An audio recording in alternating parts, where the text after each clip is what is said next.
Hello dear viewer, we find ourselves amidst some new Criterion Collection announcements, and there's some stuff that I'm excited for, some stuff I'm a bit about. So let's go through each title one by one and have a look at what's on offer. Kicking things off, we have a 4K upgrade of something that is going to please a lot of people. David Lynch's Blue Velvet, which is upgrading on Criterion's older Blu-ray, which, as you've guessed it, the 4K upgrade is going to look exactly the same with exactly the same special features. What will be different is you're getting the film on a 4K UHD. Now, it's from the same digital 4K restoration that was used on this Blu-ray from 2019. And 2019 was around the time when these boutique Blu-ray labels started adopting 4K as a format. And I remember people saying at the time that they were worried about buying this because they were wondering, are Criterion going to start doing 4Ks around the corner, and will they have to rebuy the disc just to have it on the better format? Well, it might not have been immediate, but here we are almost 5 years later, and it's on a 4K disc using the same restoration. Whether this means we will see any meaningful difference between the Blu-ray and the 4K, well, that remains to be seen. What I can say is that the film is incredible, and it's a great blend of Lynchian stylings and neo-noir, with some crazy performances from Dennis Hopper, Cal MacLachlan is brilliant, Isabella Rossellini, Dean Stockwell, and the overall design of the film make it one of the favourites amongst David Lynch fans. But will you be buying the new 4K disc if you already have this? I'm sure if you don't have this, then it makes sense to get it because it is stacked with some great special features, including a great documentary. So that's Blue Velvet. Incredible film coming to 4K soon. Sticking to the 4K upgrades, we have Fear and Loathing in Las Vegas. Terry Gilliam's feverish drug trip into Las Vegas with Johnny Depp and Benicio del Toro.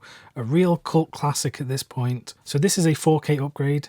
Same artwork, same special features, blah blah blah, we know all of that. What I find interesting though is there was a 4K release of the film last year from both Arrow Video and Turbine Media, who in collaboration worked on a new restoration for this film in 4K. And I happen to have the Turbine disc here in the slipcase with this great artwork on the cover. What interests me is that the Criterion disc states that it's from a new 4K digital restoration supervised by Terry Gilliam himself, whereas the restoration on this was not supervised by Gilliam.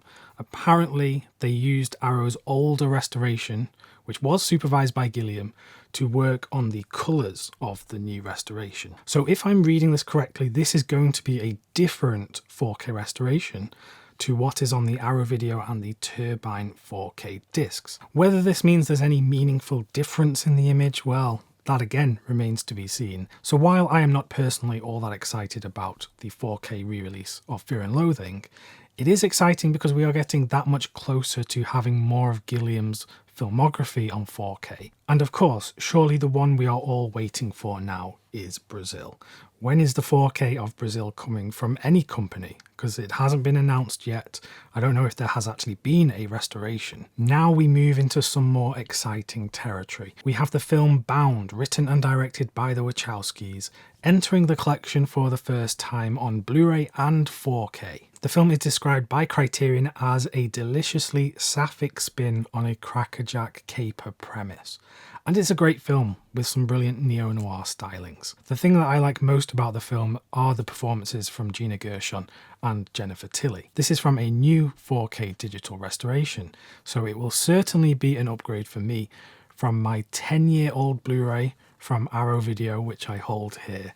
This has done me well over the years, but it's finally time to retire you. The Criterion disc also seems to be copying over some of the special features from this older release, such as the audio commentary with the directors and the interviews with all of the cast and crew that are on the disc. So I think this is great news. I'm very excited to see what the 4K looks like, but more importantly, I think it's just great that this is going to get in front of more people and new audiences are going to be able to discover what could be a new favourite film. Now then, we come on to something which I find very fascinating. It's The Underground Railroad from Barry Jenkins, and this is a television series. This is not a film. It's, I guess, a mini-series, but it runs at almost 600 minutes.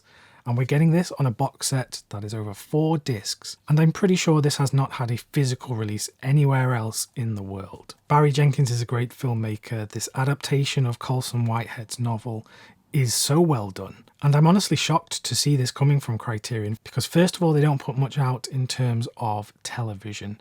And I thought the rights for this were tied up to streaming services only. I thought it was owned by Amazon. I might be incorrect on that. But here we go, we're getting the whole series across 4 discs.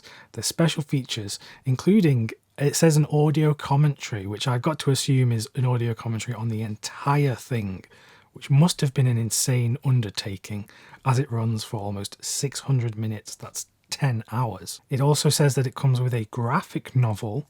There is a companion film as well from Jenkins. So I don't know about you, but I find this highly exciting, and it lends a bit more truth to those rumours that Criterion are going to start releasing more television on Blu-ray and 4K. Because you may or may not have heard that on the grapevine, Criterion are preparing a Twin Peaks and Twin Peaks The Return box set, which of course is going to be absolutely monumental if it is announced. I'll note that it does say the Underground Railroad is from a 4K digital master, but the release is Blu-ray only.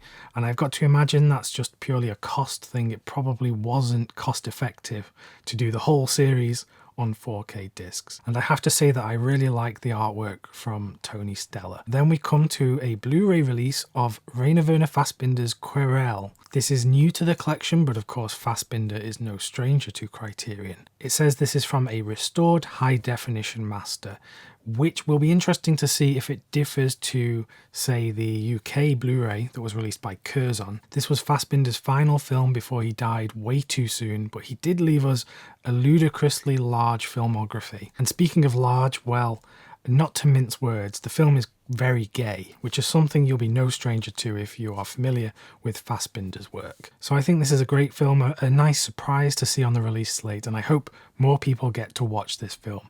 And I'm particularly intrigued by this brand new artwork from Astra Zero, which is sort of in the vein of Tom of Finland. You know, it's quite evocative. So I hope to see some of you giving this one a chance, perhaps during July's Barnes & Noble sale. And then we come to the film Victims of Sin, which is honestly a film that I know nothing about. I actually just looked it up on Letterboxd. It seems to have some very good reviews. And this is something that I know Criterion have been working on for a number of years, which is bringing more Mexican cinema to the collection. I know in particular they were working with Guillermo del Toro to work on some restorations of Buñuel's Mexican movies, and I'm sure other stuff like this. So I really can't say much about the film, but I know for sure this is something that I am buying blind. It's from a 4K digital restoration on the Blu-ray, and there are some interviews in the special features, and I really like this artwork as well. So I'm hoping that this is going to be one of my favourite surprises from Criterion this year. So a pretty stacked release slate for Criterion. 6 titles, we don't often get 6. What is your favourite though? What is your pick of this month? For me, it's between the Underground Railroad and Victims of Sin, and maybe Bound as well. I'm so indecisive, but it's all good stuff. Stick around on the channel and get more Criterion news and recommendations from me. Just click the video that's on screen right now. Thanks very much for watching, and I'll see you again soon.